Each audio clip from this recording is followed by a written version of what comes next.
Hostem dnešního dílu Evolve Stories bude Míša Čejková, šéfka kontentu v digitální agentuře DFMG. S Míšou se podíváme na to, jaké změny proběhly v nedávné době v nastavení algoritmu LinkedInu, co to pro nás znamená z hlediska dosahu našich příspěvků a dáme vám pár tipů, jak i po těchto změnách být na LinkedInu stále vidět.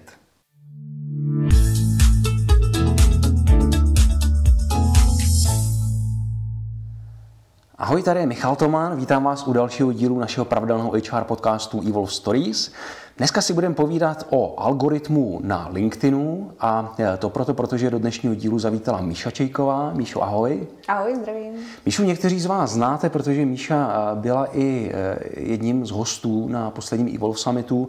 Měla tam velmi zajímavý workshop a Míša je šéfkou kontentového týmu ve společnosti DFMG.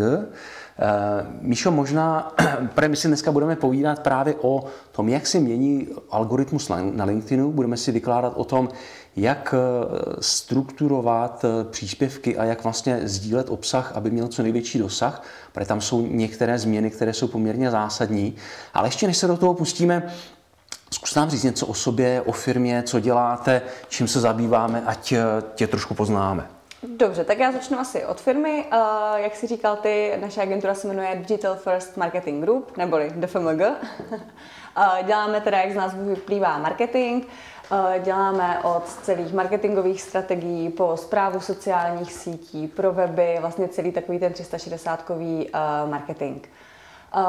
Já jsem v agentuře teďka něco málo přes rok, vedu teda kontentový tým, kde právě pod nás spadá správa sociálních sítí, klasický Facebook, Instagram, TikTok a vlastně v posledních letech se nám hodně rozrůstá i LinkedIn, o kterém si teda dneska tady budeme povídat.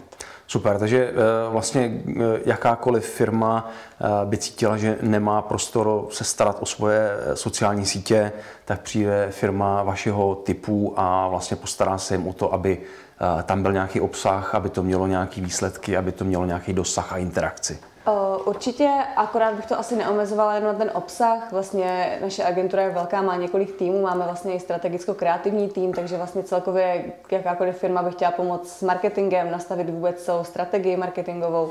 Jasně. Tak vlastně začínáme od začátku, od té tvorby, až potom přesně pro ty jednotlivé dílčí věci, jako je tvorba obsahu na sociální sítě, jako je potom výkonnostní kampaně, výkonnostní marketing, takže vlastně opravdu celý ten marketing jsme schopni takhle zastřešit. A konkrétně potom ten můj tým, tak ten už potom přesně má na starosti ty sociální sítě. A plus teďka zase možná ještě nám tady přihřeju polívčičku v souvislosti s tím, že se tady bavíme hlavně s HR komunitou, tak hodně právě děláme i HR marketing, employer branding a tady tyhle věci. Super. Já musím přiznat, že jsem jeden váš workshop zažil u jednoho z mých klientů. A moc se mi to líbilo. Byl jsem vlastně účasten toho vlastně celého, tak jak se to tvořilo od takového toho zadání, co se vůbec čeká, jak to má vypadat, jak chceme komunikovat s tou komunitou, co jim chceme komunikovat, jakou tonalitu zvolit. Takže to bylo strašně příjemné. A takhle já jsem vlastně jako se s váma, to byl jeden z těch prvních kontaktů, který jsem s váma měl. Dobře, my si budeme povídat o tom, jak se změnil algoritmus na LinkedInu.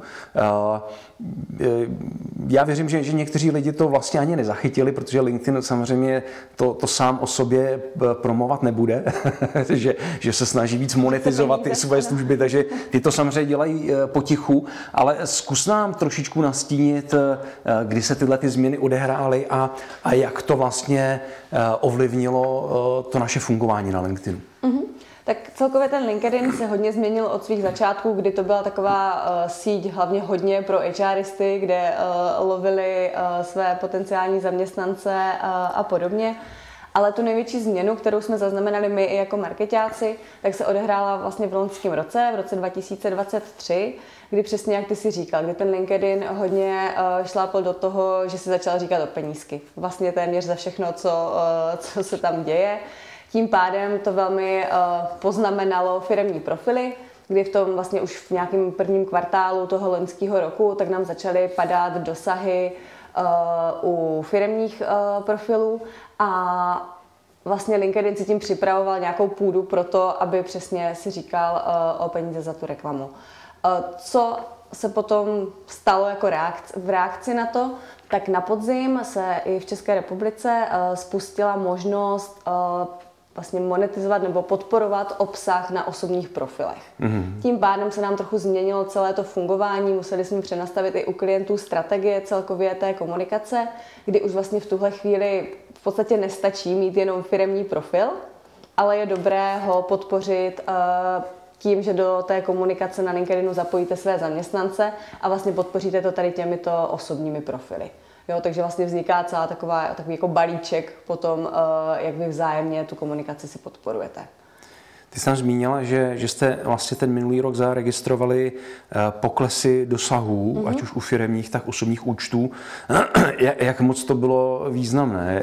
Řádově procenta nebo... Určitě. U těch firemních profilů to bylo okolo 35%, u těch osobních profilů potom ten organický dosah klesal třeba okolo těch 20%.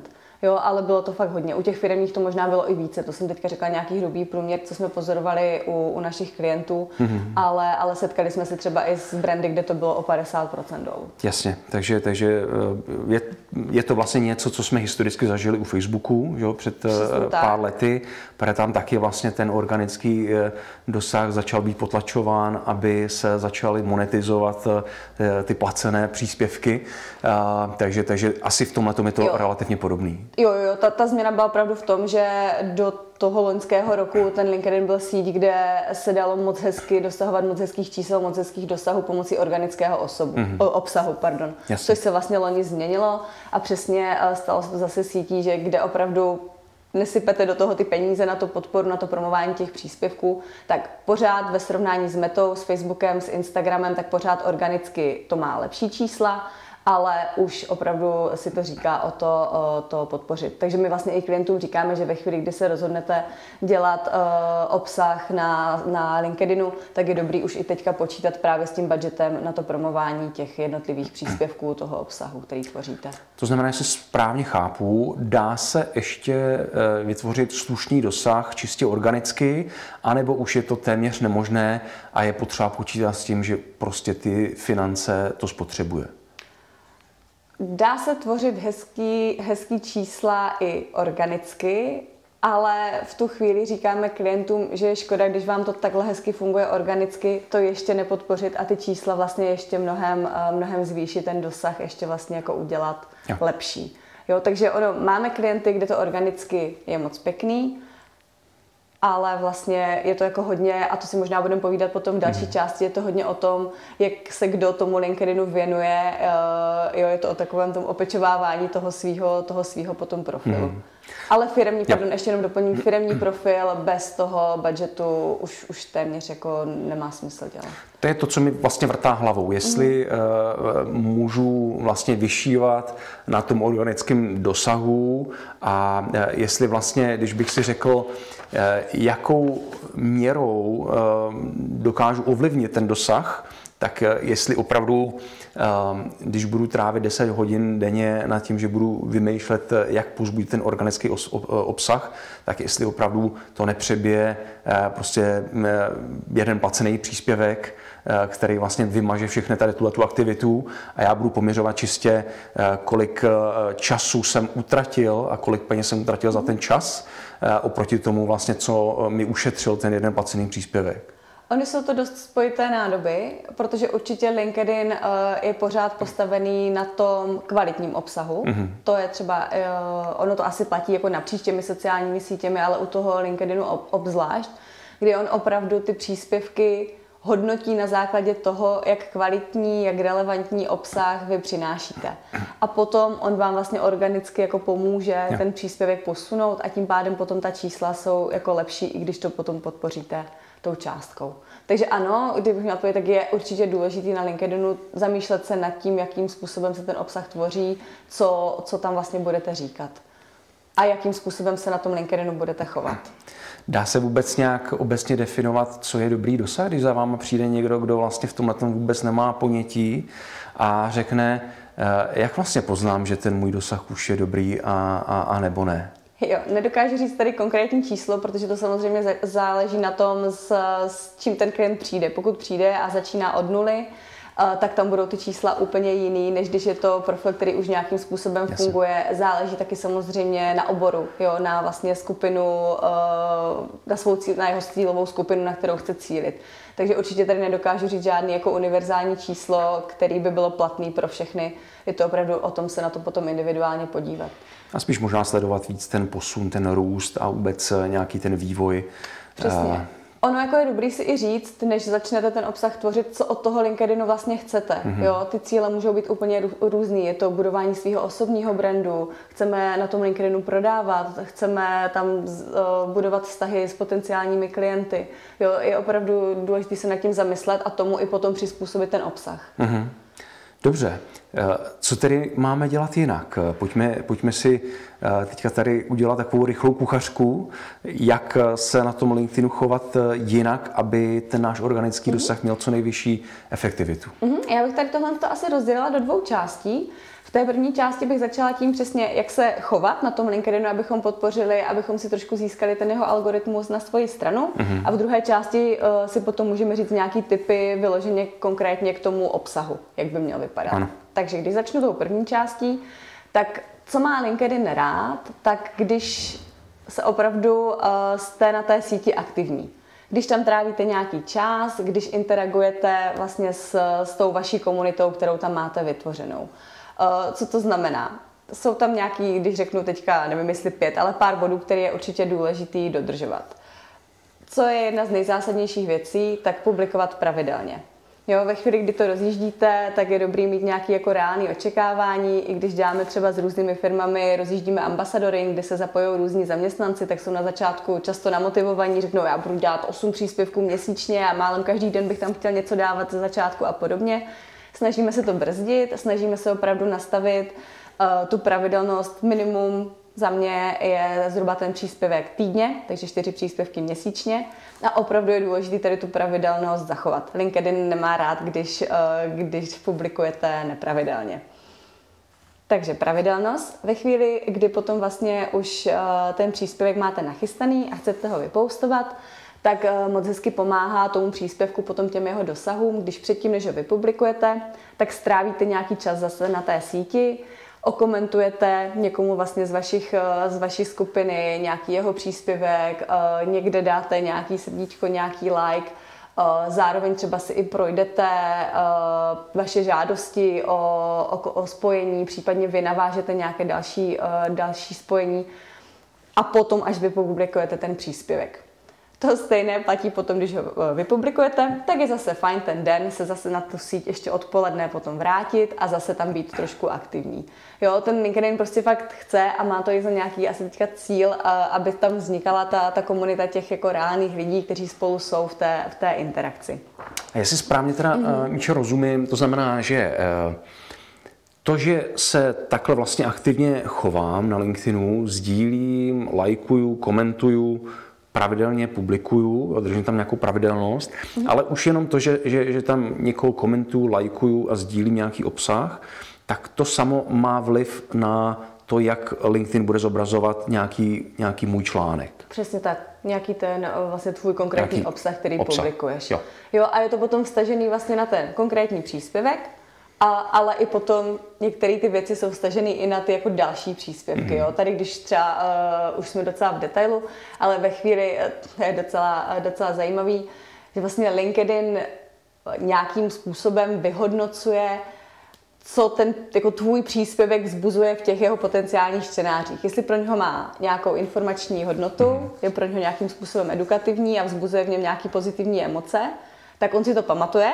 A pokud ten tvůj příspěvek takhle jako zhodnotí, že byl fajn, vzpomněl všechny tyhle body, tak ti potom pomůže vytáhnout i ty další příspěvky. Tím se vlastně vracíme k tomu, když jsi říkal, jako jestli je důležitý zamýšlet se nad tím, jaký ten obsah tam budeme dávat, tak ano. Jo, je to opravdu, zrovna na tom LinkedInu je dobrý tvořit jako nějaký hodnotný obsah.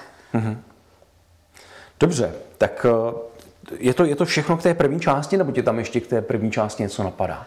Tam je ještě o tom, že ten LinkedIn se hodně jako mění. Jo. Jsou tam potom detaily, jako v jakou dobu publikovat. Tady tohle upřímně říkám jako za agenturu, i když vyjdou vždycky nějaký jako univerzální pravidla, že je dobrý publikovat, já nevím, v úterý mezi 9. a 12. Nemůžu říct, že by se nám tady tohle potvrdilo vždycky u všech klientů. Jasně. A dokonce nemůžu říct, že ani u většiny. Jo? Takže tady to, kdy publikovat a tak tady v tomhle já jsem opatrná, tam bych jako nechtěla říkat nějaký univerzální pravdy. Co se hodně mění, tak i třeba právě takový to dávat odkazy do textu příspěvku. Dříve to byla katastrofa, ve chvíli, kdy jste dali obsah, který vlastně odkazoval pryč z LinkedInu, tak to ten příspěvek hodně zhodilo, takže se to dávalo do komentářů, pak zase zpátky. Teďka je to třeba věc, kterou už LinkedIn neřeší a je to jedno, jestli to dáte do textu nebo jestli to dáte potom do toho komentáře. No. Dobře, tak jo, tak tohle vlastně byly takové ty věci, jak se máme na LinkedInu chovat, co funguje z hlediska nějakých návyků. Pojďme si teďka dát nějaké ty tipy, ať už obsahový, anebo vůbec na to, co tam sdílet, jak sdílet. V souvislosti s tím algoritmem vlastně mě ještě napadlo, a zároveň to souvisí už s tou obsahovou částí, tak LinkedIn má hodně rád, když střídáte různé formáty. Ať už je to, a teďka o jakých formátech se bavíme, nejjednodušší klasická fotka. Pořád fotka, kde máte lidi, tak funguje. Jo? Pořád jsou to příspěvky, které mají nejlepší dosahy. Tam ještě potom jeden tip, určitě ty lidi, kteří třeba máte na té fotce, tak je označujte v rámci toho textu. Jo, tady ty příspěvky, kde máte označený, dejme tomu, nemůžete to zase přehnat, protože pak už to LinkedIn cítí, že to může být nějaký jako podvůdek, tak už to potom zase může trestat, ale ve chvíli, kdy tam označíte okolo třech lidí přímo v tom textu, tak je to něco, co LinkedIn má rád. Když to doplníte přesně fotkou s lidmi, tak je to něco, co nám moc hezky funguje. Další potom formát jsou, říkáme tomu karusely, nebo na LinkedInu to najdete pod názvem anglickým, tam se to myslím documents. A je to vlastně taková ta slideshow, která se vám přehraje, jde už to teďka hodně vidět na tom LinkedInu. Takže ten formát je taky moc hezký, jo, různé infografiky do toho dávat, přesně je to určený pro ty posty, kde chcete předat hodně informací, tak tady v těch infoškách potom vypíchnou ty hlavní body. V poslední době moc hezky na LinkedInu fungují i videa. Takže když vlastně máte možnost tady tyhle formáty střídat, tak ten LinkedIn si to zase pamatuje a zase potom ten váš profil, ten váš obsah posouvá nahoru v tom množství, který tam je. A tvůj pohled foto nebo video, je to jedno z toho efektivnější? Jde vidět, že to má lepší čísla, anebo to není rozdíl? To video je vždycky lepší na ten dosah. Fotky potom zase víc i fungují na nějaký ten engagement a podobně, ale oboje funguje. Zase jako chápu, že málo kdo má kapacitu točit 4 videa týdně, takže asi jako i v tomhle, abychom byli realističtí, tak je dobrý ten obsah střídat. Ale je fajn tam to video mít, určitě to přinese potom, co se týče toho dosahu, zase jako zajímavější čísla než ty statické posty. A předpokládám správně, že jakékoliv, ať už fotky nebo videa z databanky, jsou horší cestou, než pokud je to normálně vyfocený, ať už třeba na mobil nebo na foťák. Je tam nějaký rozdíl v tomhletom vidět, že pokud je to prostě nějaký materiál z databanky, jak to funguje méně? LinkedIn je v tomhle docela takový jako něžný. Dokonce mu ani nevadí, když se kopíruje obsah, což některé sítě jako trestají, že když prostě použijete stejný obrázek víckrát. LinkedIn je v tomhle docela jako v pohodě, takže tam nemyslím si, že vyloženě to, že by to bylo z databanky, by to zhoršovalo dosah toho příspěvku, ale ty lidi to nebude bavit. Jo? Tady opravdu pořád, LinkedIn už je teďka opravdu sociální síť v tom pravém slova smyslu a ti lidi chtějí vidět, je to buzzword marketingu poslední rok, autenticitu. Jo, prostě chtějí tam vidět ten autentický obsah, chtějí tam vidět ty skutečný tváře, skutečný lidi. To je ještě dobrý taky si říct na tom LinkedInu, proč vlastně my ho hodně doporučujeme teďka firmám, tak je to, že na tom LinkedInu máte reální lidi.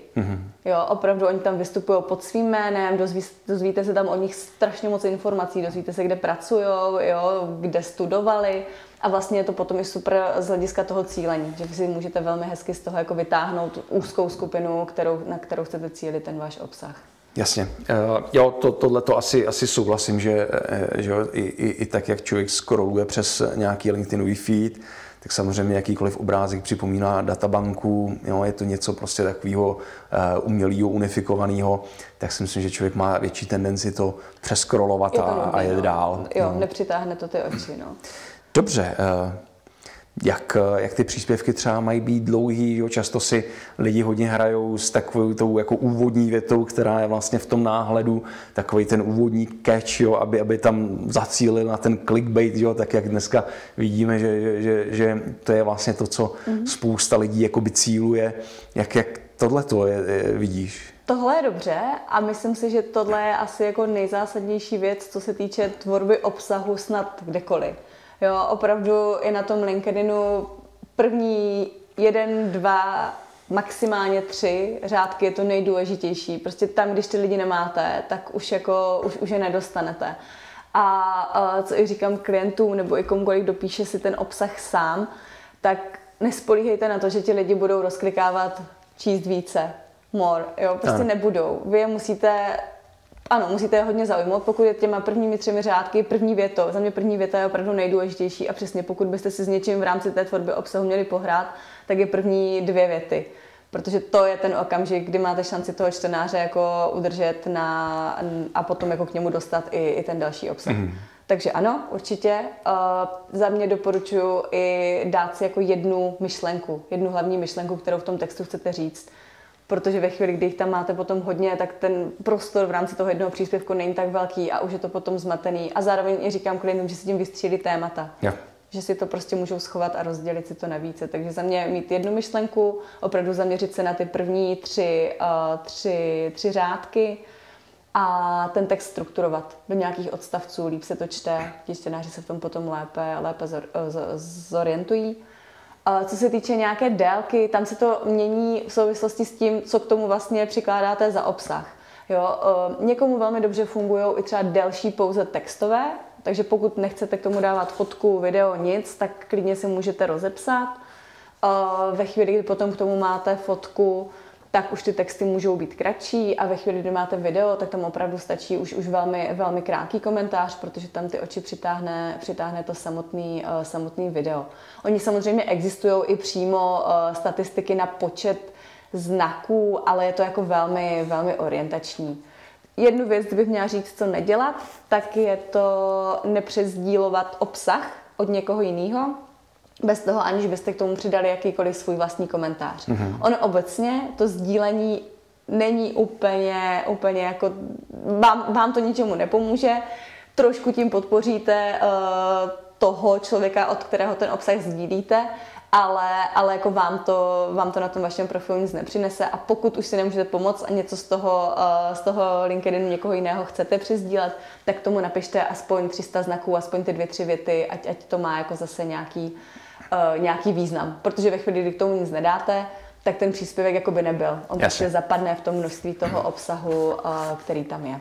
A možná ještě u tohle chvilku zůstaňme, protože já vím, že často jsou v tom zmatky, že jo, pokud vidím nějaký zajímavý obsah, který se snažím podpořit, a tak člověk přemýšlí, mám to okomentovat, stačí to lajknout, nebo to mám přesdílet, co má větší hodnotu, jestli vlastně ten větší dosáhnu toho, že mám u toho 10 lajků, ale žádný komentář, anebo 1 like a 10 komentářů, a případně vlastně i v tomhletom ohledu vlastně jako nějaký pohled na to sdílení. Jak se na to díváš? Jakákoliv interakce s obsahem někoho jiného, tak mu pomáhá, určitě. Jo, to je to, co prostě ten LinkedIn potom hodnotí. Přesně samozřejmě ve chvíli, kdy se tam strhne nějaká jako diskuze v komentářích, tak určitě to ten LinkedIn potom ocení a přesně bude ten jeho obsah vyhodnocovat jako, že je informačně zajímavý, informačně nabitý. Takže jakákoliv interakce je dobrá. Asi bych se tady úplně nepouštěla do hodnocení, jestli je lepší dát like nebo napsat komentář nebo to zazdílet. Říkám, jakákoliv ta interakce je dobrá, vždycky ho to podpoří. No, asi s tímhle bych to uzavřela. Dobře, ještě se vrátím k těm jednotlivým obsahům, které sdílíme. My jsme si tam povídali o tom, že strašně důležitá je ta první věta. Já jsem se v minulosti bavil s lidmi, kteří zmiňovali, čím je kontroverznější, čím je vlastně jakoby dokáže víc ty lidi nadzvednout ze židle, tím je lepší, protože dokáže víc jako přitáhnout tu pozornost.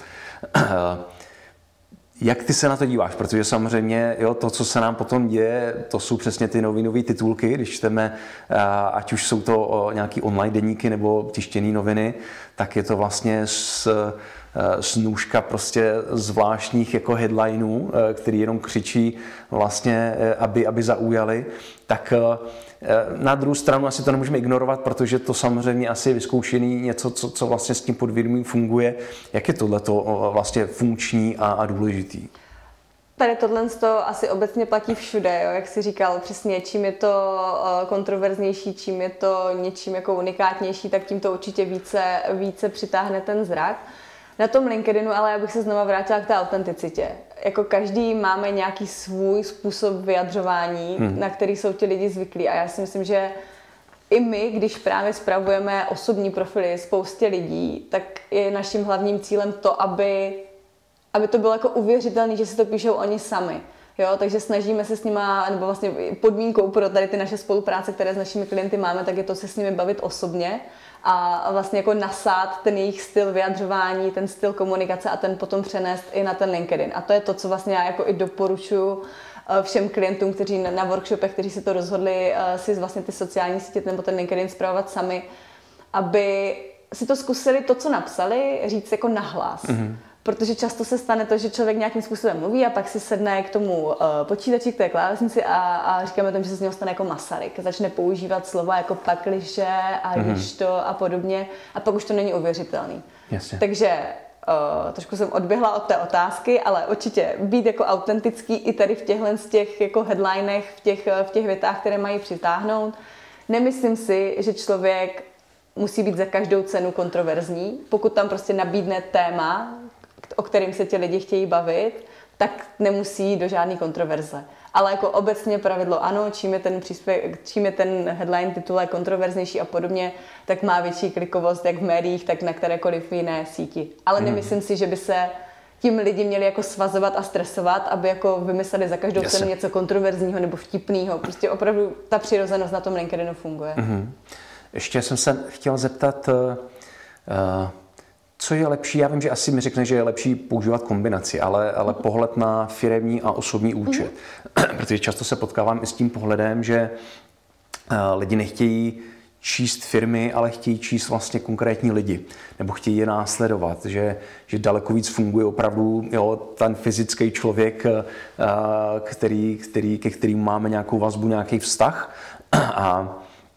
A tím pádem samozřejmě to, co by mě zajímalo, že pokud mi řekne, že kombinaci, tak vlastně v jaký míře oba dva účty vytěžovat, co kam dávat, jak se to třeba obsahově může lišit a jestli třeba a jakou osobu pro třeba zastupování firmy v podobě osobního účtu zvolit, jestli to má být ředitel, majitel, jak se na tohle díváš? Tohle je téma, které jsme začali řešit v loňském roce velmi intenzivně se spoustou firem. Samozřejmě kombinace je nejlepší ve chvíli, kdy nemáte ve firmě lidi, kteří by se chtěli stát takovými ambasadory a vlastně veřejně vystupovat pod hlavičkou vaší firmy, tak určitě je dobrý počítat s tím, co jsme se bavili na začátku, že už i dneska je potřeba započítat nejenom tu tvorbu toho obsahu, ale mít tam i rozpočet na to promování těch příspěvků. Jo. Bez toho za mě nemá smysl v tuhle chvíli ty firemní profily na LinkedInu dělat. Ideální samozřejmě je ta kombinace, kdy máte ve firmě lidi, kteří jsou ochotní vám vlastně pomoci s tím tvořit ten obsah, vlastně podporovat ten brand, protože co je víc, když máte lidi, kteří jsou ochotní psát o tom, jak se mají fajn a čeho dosáhli jako ve vaší firmě. Myslím si, že tady tohle pro ten nějaký employer branding je jako velmi, velmi působivé. Jaké lidi pro to zvolit? Nám velmi dobře funguje u klientů, kde jsme s tím začínali, začít z vrchu. Opravdu začít se CEO, majitelem, zakladatelem.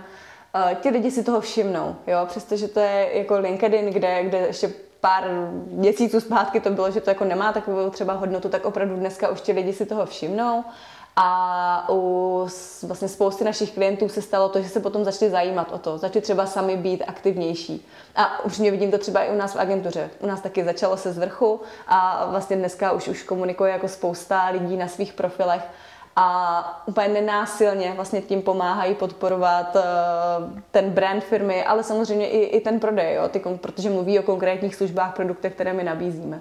Takže ve chvíli, kdy uvažujete, my tomu říkáme ambasadoring, tady tomuhle, tak určitě je fajn, když máte někoho z vedení, kdo je ochoten takhle začít. No a potom už záleží na lidech, kteří jsou jako motivovaní to dělat. Nemá smysl do toho někoho nutit, to si myslím, že nebude fungovat. Vlastně ani nemáme v tuhle chvíli zkušenost s firmou, kde by to někdo dostal příkazem.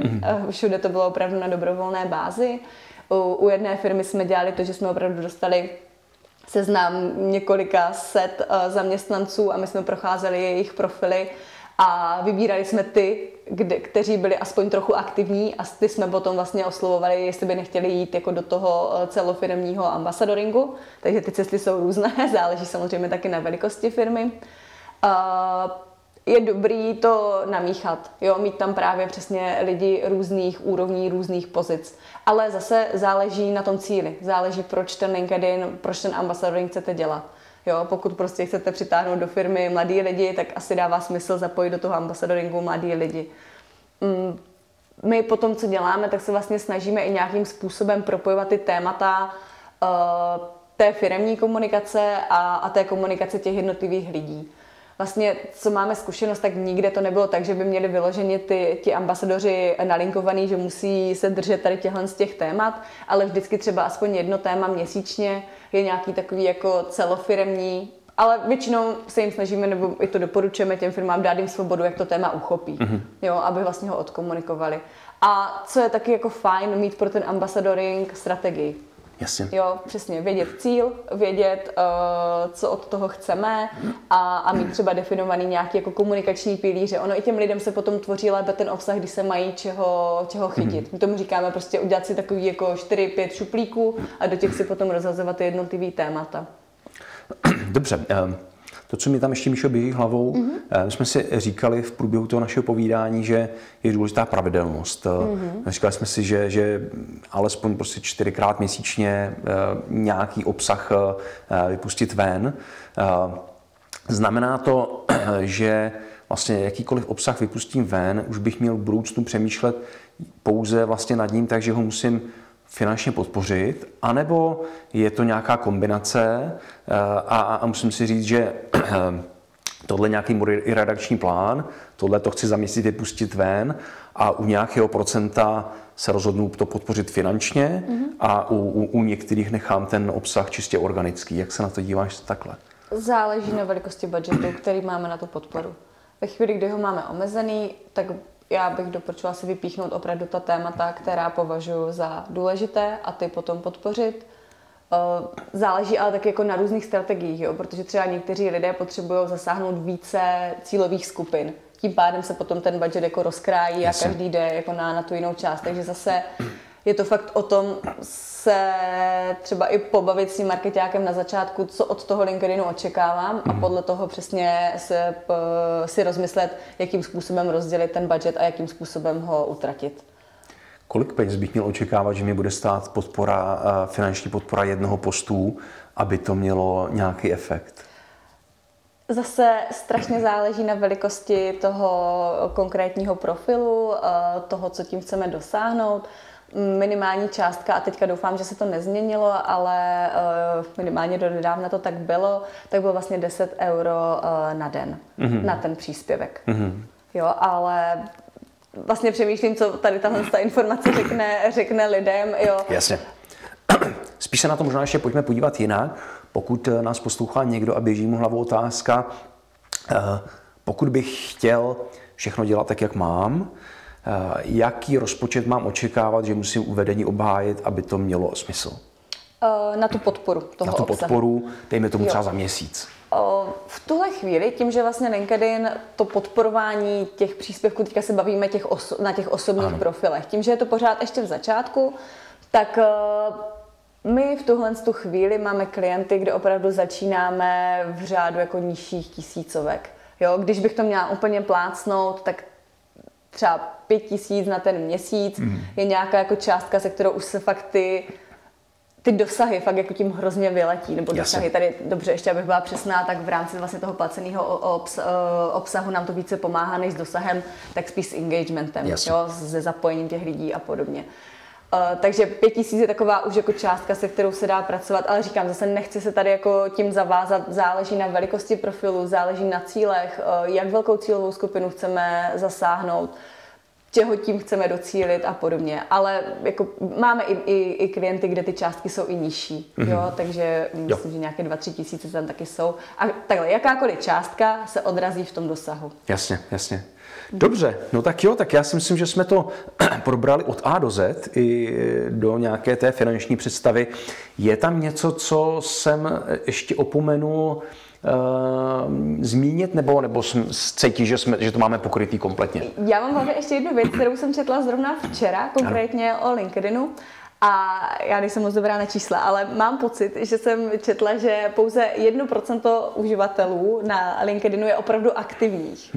Jo, pořád. Takže vlastně pořád je dobrá příležitost s tím LinkedInem teďka začít a zapadnout do toho malinkého procenta. I kdyby to nebylo 1, bylo by to 5, tak pořád je dobrý teďka ještě jako chytnout tu šanci a vlastně ten obsah tam začít tvořit a budovat ať už svůj brand, anebo podpořit vlastně brand celé firmy, celé značky na tom LinkedInu. Jo, to je asi pravda. To pořád je příležitost, takže vlastně pryč s výmluvama a můžeme se do toho všichni pustit. Dobře, Míšo, moc díky, že jsi dneska přišla, že jsi s náma pozdílela všechny tyhle informace. Já děkuji, bylo to moc příjemný. Moc všem děkuji, že jste poslouchali do samého závěru. Doufejme, že algoritmus LinkedInu nám chvilku zůstane nezměněný, že ty informace, které jste se dneska dozvěděli, tak budete moci dále využívat. No a držíme pěsti při tvoření dalšího obsahu a těšíme se za další 3 týdny naslyšenou.